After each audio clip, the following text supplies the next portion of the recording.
If you open your drawer right now, there's a quiet chance you'll find one waiting. A small, slender loop of metal, bent just so, neither flashy nor fragile. A modest tool of tidy purpose. The paperclip. It doesn't make a sound when it works. It doesn't draw attention to itself. It does not announce its arrival or departure. It simply binds, gently pressing together the edges of thin, fluttering pages, with no hinges, no glue, no fasteners or complex instructions, just one piece of wire turned back on itself, smooth, contained, entirely sufficient. And so, tonight, we will trace the history of this still companion, this simple shape, a loop within a loop, a quiet achiever, unnoticed by most, yet forever present. It is not a tale of great discoveries or loud revolutions, but of quiet usefulness, one curve at a time. Before the paperclip existed, people still had papers, and they still needed them held together. In the monasteries of medieval Europe, scribes gently folded parchment and tied it with ribbon or thin strands of thread. Slowly, delicately, a loop, a knot, a tuck beneath the page. Later, brass fasteners came into fashion. Little brads punched through stacks of papers, their wings bent back flat, not easily removed, not at all reusable. Pins, straight pins, like the ones used in sewing, were also once common, but they pricked fingers and snagged on sleeves. They left holes behind, a reminder that their presence had not been so kind.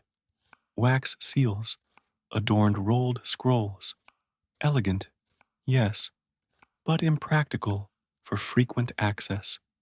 Each unrolling left crumbles behind. All of these were attempts to do what a simple wire now does so effortlessly. They required time and care and extra tools. The paperclip would arrive later, quietly and without such fuss. In the late 1800s, wire was becoming easier to work with. Machinery made it possible to bend wire into shapes, reliably, repeatedly. In 1899, a Norwegian inventor named Johann Fowler imagined a small tool for holding papers. He bent a piece of wire into a long, narrow oval with inward folded tips. He filed a patent, but Fowler's clip was not quite right. It held paper, yes, but not very well. It lacked the inner tension of today's clips. At the same time, a different design was emerging in England. It was never patented. It was simply made, sold by a company named Gem Manufacturing. It was the shape we now know. Two loops, an inner and outer band, pressure from both sides, smooth edges, simple strength. The gem clip. It spread without fanfare. There were no announcements, no marketing campaigns, just boxes of neat wire clips, passed from desk to desk, adopted because they worked, because they did not try to impress, a shape so effective it was never improved, just repeated over and over again. Wire begins as a rod, thick, coarse, and then it is drawn through smaller and smaller holes, slowly, patiently, stretched into thinness, coiled onto spools, awaiting its future shape. Most paperclips are made of steel. Some are coated in zinc to resist the quiet creep of rust. Others are wrapped in vinyl, giving them color: blue, green, soft gray. There are paper clips with serrated edges, paperclips shaped like arrows, ones with curves like waves or double loops, but they are only ever slight variations, like tiny size of design. The process of making a paperclip is mechanical, yet peaceful to imagine. Wire fed into a machine, bent, folded, turned. Out comes a paperclip, another, then another, each one the same, and yet somehow each one different, slightly, imperceptibly. They gather in boxes, resting, waiting for the gentle task of holding paper. Imagine a single paperclip. It is picked from a small tray, placed on a stack of 3 papers. It slides quietly into position. Its grip is firm, but not forceful. It sits on a desk, then in a folder, then in a drawer. Days pass, perhaps weeks. The paperclip holds, always holding. Later, a person opens the folder. The paperclip is removed. It rests in a dish. It is used again, this time for 2 sheets, then 4. It falls to the floor. It is picked up without notice, returned to its home. No complaint, no fatigue, only repetition, use, rest, use again. The paperclip lives not in motion, but in pause, not in achievement, but in service. Its satisfaction lies in stillness. In Norway, during World War II, the paperclip became a quiet symbol of resistance.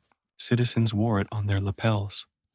It had no slogan, no violence, just a suggestion of unity, of holding together. The occupiers noticed and banned it. Still, it returned after the war. The symbol and the clip.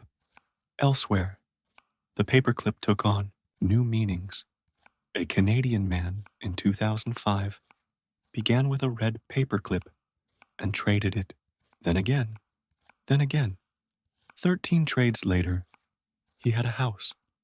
In art, the paperclip is bent into shapes. In sculpture, it is cast in silver. Yet, it always returns to its original form, its quietest, most purposeful state. A loop, a hold, a symbol of connection. There is a drawer, perhaps in your home, perhaps in an office.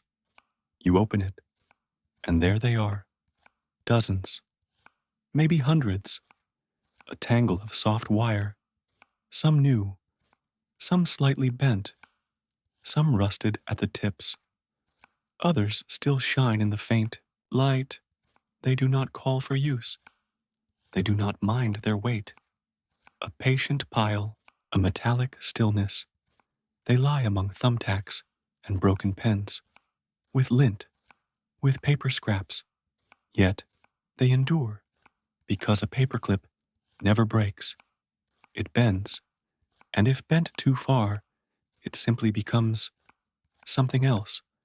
But mostly, they wait, and they are content to wait. We come to the shape once more, a loop, then another, like a gentle spiral, not sharp, not hard, just a wire curving back on itself. The design is complete, not because it is complex, but because it isn't. It holds, then releases, then holds again. It never locks. It never resists. It simply exists to assist. So now, as your eyes soften and your breath deepens, think of that quiet tool, that gentle curve, that loop within a loop, always returning, always enough.